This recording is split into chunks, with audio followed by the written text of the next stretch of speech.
રાજકોટ જિલ્લાના ધોરાજી તાલુકાના મોટી મારડ ગામે હઝરત મોહમ્મદ શાહ પીરનું ઉર્ષ દર વર્ષની જેમ આ વર્ષે પણ શાનો શોકથી ઉજવવામાં આવ્યું છે। આ ઉર્ષમાં પણ દૂર દૂરથી લોકોએ હાજરી આપી ઉપસ્થિત રહ્યા હતા। આ મોહમ્મદ શાહ પીર લીંગડિયા પરિવારના કળપીર તરીકે કહેવાય છે।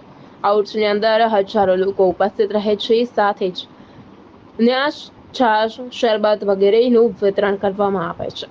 આ ઉર્ષની અંદર મોટી મારડના હિન્દુ ભાઈઓનો સાથ સહકાર અને ભાઈચારા સાથે આ ઉર્ષ ઉજવવામાં આવે છે। મોહમ્મદ શાહ પીરનો ઉર્ષ 45 વર્ષથી ઉજવવામાં આવે છે।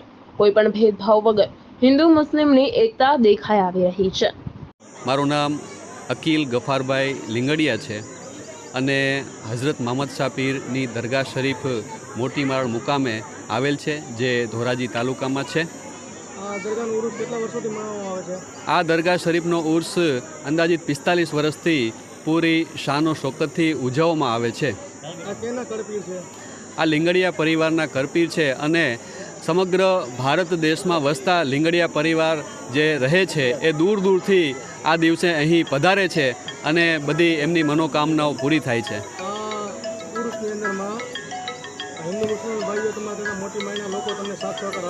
પૂરેપૂરો સાથ સહકાર હિન્દુ મુસ્લિમ દરેક કોમના લોકોનો અમને પૂરેપૂરો સાથ સહકાર મળે છે।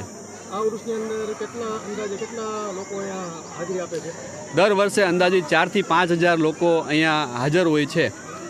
અત્રે હઝરત મોહમ્મદ શાહ પીર રહેમતુલ્લાહ અલૈહની દરગાહ શરીફ આવેલ છે, જે મોટી મારડ ગામ ધોરાજી તાલુકામાં આવેલ છે। ત્યાં સર્વે હિન્દુ મુસ્લિમ લોકો આસ્થાના સમાન એ પ્રતિક રૂપે અહીંયા આવે છે અને એમની બધી મનોકામનાઓ પૂરી થાય છે। અહીંયા લગભગ 45 વર્ષથી આ ઉર્ષ ઉજવવામાં આવે છે અને ન્યાજની સાથે સાથે શરબત, છાશ વિતરણ અને ઘણી બધી સુવિધાઓ પણ રાખેલ હોય છે, જેથી કરી અને દૂર દૂરથી જે પધારેલા જે છે એ હેરાન ન થાય એ માટે। રાજુ ચૌહાણ, મહાદેવ ન્યૂઝ, ઉપલેટા।